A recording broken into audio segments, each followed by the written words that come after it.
절대 궁지에 몰리지 않는 법. 그래서 누가 천하무적인가?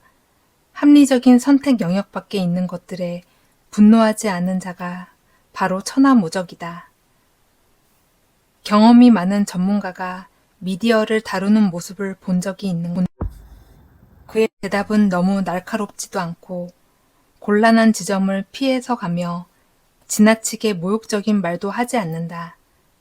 유머와 균형 감각, 그리고 인내를 발휘하며 날아오는 주먹을 슬쩍슬쩍 피한다. 공격적이고 자극적인 질문이 오더라도 움찔하거나 물러서지 않으며 과도한 반응도 자제한다.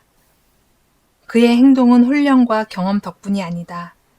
감정적인 반응은 상황을 악화시킬 뿐이라는 사실을 잘 이해하고 있기 때문이다. 미디어는 그가 제 풀에 넘어져 화내기만을 기다리지만 그는 결코 그 기다림에 부응하지 않는다. 고대 스토아 철학자들은 이를 합리적인 선택, 즉 덕성이라고 불렀다.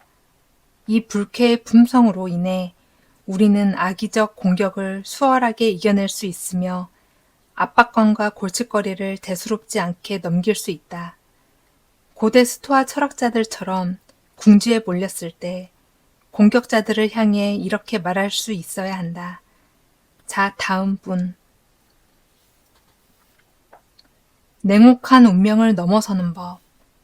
감정에 휩싸이지 말라. 모든 충동을 정의의 명령 앞에 굴복시켜라. 모든 현상에 맞서 당신의 신념을 보호하라. 사람들은 매서운 운명 앞에서 고통을 받는다.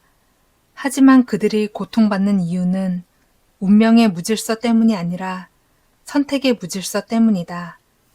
그들에게는 모든 것이 너무 원대하거나 참담하리 많지 기대 이하여서 모두 날들이 경이롭거나 끔찍하다. 인간은 이러한 운명의 냉혹함에 굴복해야만 할까? 운명이 가져오는 인생의 우여곡절 속에 선한 충동과 악한 충동을 거를 수 있는 여과장치가 있다면 도움이 될 것이다. 우리가 활용할 수 있는 여과장치는 바로 정의와 이성, 그리고 철학이다. 스토아 철학의 중심 메시지를 요약하면 다음과 같다. 충동은 인간을 향해 밀려들어 온다. 우리의 임무는 이것들을 통제할 수 있느냐, 없느냐 하는 것일 뿐이다. 충동과 함께 삶은 마치 매우 활동적인 개와 함께 산책한다는 것과 같다. 산책길에서 우리는 어떻게 해야 할까? 행동하기 전에 생각해야 한다. 그리고 스스로 질문을 던져라. 누가 이것을 통제하고 있는가? 나를 안내할 원칙은 무엇인가?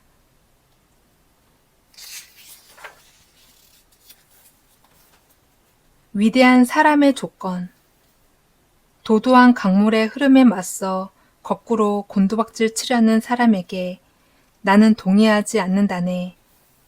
그런 사람은 운명의 잔혹함을 인정하면서도 위대한 정신을 앞세워 운명이 부여하는 모든 난관에 맞서 매일 사투를 벌여야 하지.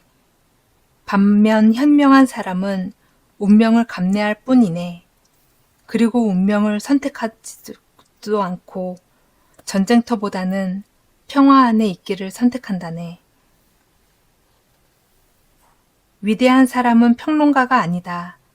영광은 관중석에 앉아 선수가 어떻게 하면 더 잘할 것이라며 지적하는 사람의 것이 아니라 피와 땀과 먼지로 범벅이 된 채 경기장을 뛰고 있는 사람의 몫이다. 시어도어 루스벨트가 집무실을 떠나면서 연설을 했을 때 했던 말이다. 몇 년 후 그는 백악관을 탈환하려는 정치 후배에 맞서 재출마하는 승산 없는 싸움을 벌였고 그 과정에서 암살의 위험을 겪기도 했다. 또 그는 아마존강을 탐험하다 거의 죽을 뻔했으며 제1차 세계대전이 발발하자 59세의 나이에도 불구하고 우드로 윌슨 대통령에게 직접 부대를 이끌고 참전하겠다고 간청했다. 루스벨트는 분명 위대한 거인이다. 하지만 끝이 보이지 않는 충동과 강박증에 의해 움직인 사람이기도 하다. 대부분의 사람들이 마찬가지이다. 일부러 갈등을 찾아다니며 평화 대신 전쟁을 선택하기도 한다. 경기장 안에 사람들은 존경을 받아야 마땅하다. 그러나 경기장 안에 사람의 위대해지는 것은 오직 합리적인 이유로 경기장 안에 있을 때만이다. 두려움은 자신을 향한 예언이 된다. 많은 사람들이 두려움에 고통을 받는다. 그들이 운명을 두려워하는 동안 운명은 그들을 찾아낸다. 우리는 모두 피해망상의 생존자들이다. 인텔의 전 CEO가 한 말이다. 피해망상은 다른 어떤 적들보다 빠르게 그리고 극적으로 인간을 파괴한다. 세네카는 자신의 제자이자 로마 최고의 권력자 네로를 통해 피해망상이 인간에게 끼치는 영향력을 뚜렷하게 지켜보았다. 세네카는 감정 과잉이었던 네로에게 절제하는 법을 가르치려 했지만 네로는 그의 어머니와 아내를 죽였을 뿐만 아니라 스승인 세네카까지 죽이려고 했고 끝내 원하는 바를 이뤄냈다. 힘과 두려움, 그리고 광기의 조합은 참혹하다. 배신당할 것을 두려워하는 지도자는 배신이 일어나기 전에 행동한다. 실수를 두려워하는 사람은 세부까지 꼼꼼하게 관리하지만 오히려 그것이 실수의 원천이 되기도 한다. 이처럼 두려움은 우리가 모르는 사이에 영향을 미친다. 비참한 결과가 두렵다면, 충동을 통해 통제하지 못하고 자제력을 잃을 것 같다면 바로 그 두려움으로 인해 우리가 재앙에 빠질 수 있음을 기억하라.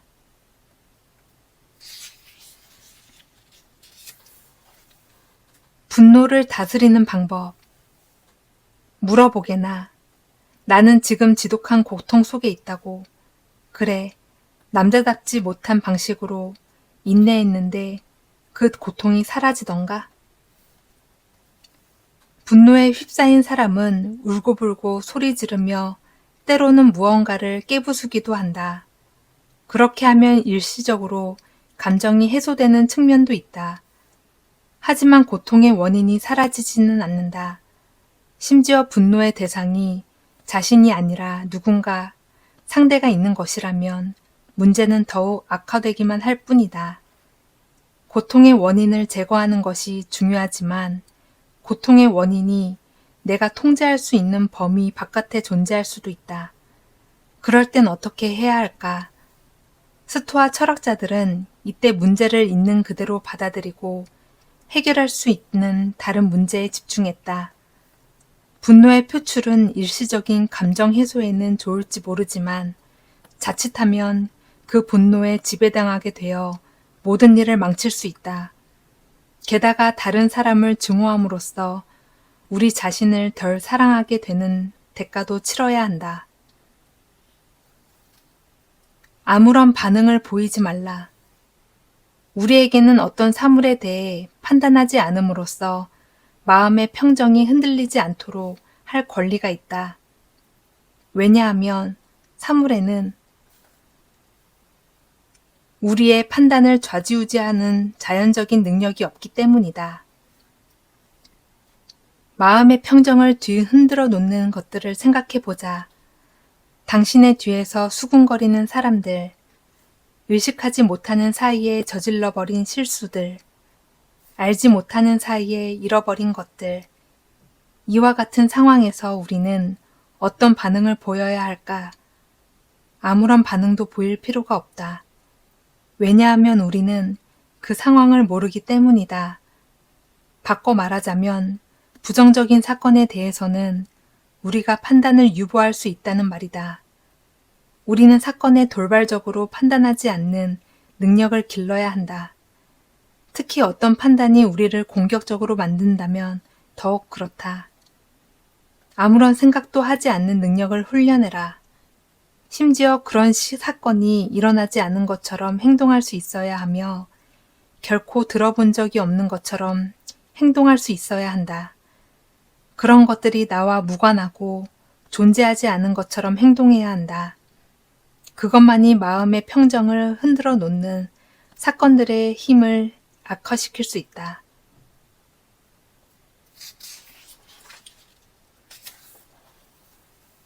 분노는 분노를 낳는다. 분노보다 우리를 어리석게 만드는 것은 없으며 분노만큼 우리의 힘을 악화시키는 것도 없다. 분노로서 성공하면 이보다 오만한 것이 없으며 분노로서 성공하지 못하면 이보다 광기에 휩싸이는 게 하는 것 또한 없다. 분노는 실패했을 때조차 물러서지 않는다. 분노하던 대상이 사라지면 분노의 이별은 곧 스스로에게 향한다. 분노는 상황을 악화시킬 뿐이다. 우리가 화에 사로잡히면서 상대방도 화에 사로잡힌다. 결국 모두가 분노하게 되고 사건을 해결할 실마리 또한 사라져간다. 성공한 사람들은 때때로 나 외에는 모두가 틀렸다 라는 욕망 또는 방해하는 자들을 밀어버리겠다 라는 다짐이 성공신화를 만들었다며 자신의 삶에서 분노만큼 강한 연료가 없었다고 말하곤 한다. 뚱뚱하다고 어리석다고 놀림받은 사람들의 분노는 육체적 강인함과 현명함을 길러내기도 한다. 거절당한 사람의 분노는 앞길을 개척해내는 동기부여가 된다. 하지만 이 모든 것은 당견일 뿐이다. 이 이야기에는 분노의 엔진을 돌리기 위해 투입된 땀과 눈물이 무시되었으며 부작용도 생략되었다. 그 분노가 소진되었을 때 무슨 일이 일어나는지에도 관심이 없다.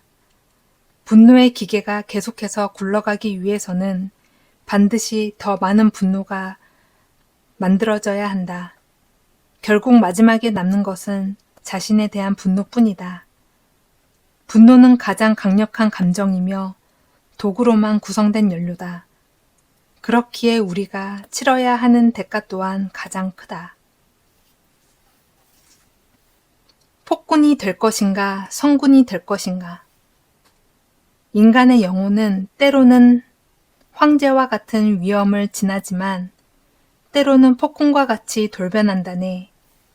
고결함으로 돌보고 세심하게 건강을 유지하고 편견과 비도덕적인 명령에 복종하지 않으면 우리의 영혼은 황제가 된다네.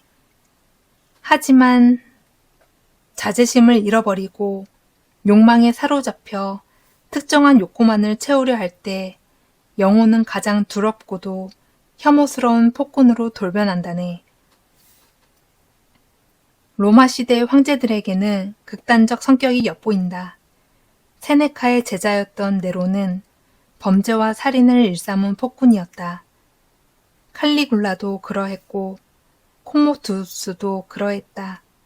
하지만 마르쿠스 아우렐리우스와 히드리우누스는 황제처럼 그 반대편에 있는 황제도 있었다.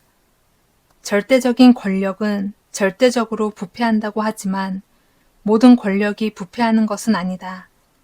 부패하느냐 아니면 권위를 유지하느냐는 개인의 내적 성숙과 자각 능력에 달려있다. 가치를 어디에 두고 있느냐, 욕망을 어떻게 제어하느냐, 무한한 권력욕을 향해 유혹에 어떻게 맞설 수 있느냐의 문제이다. 그리고 이 문제는 우리에게도 동일하게 적용된다. 폭군이 될 것인가, 성군이 될 것인가, 그 사이에 우리의 마음이 있다.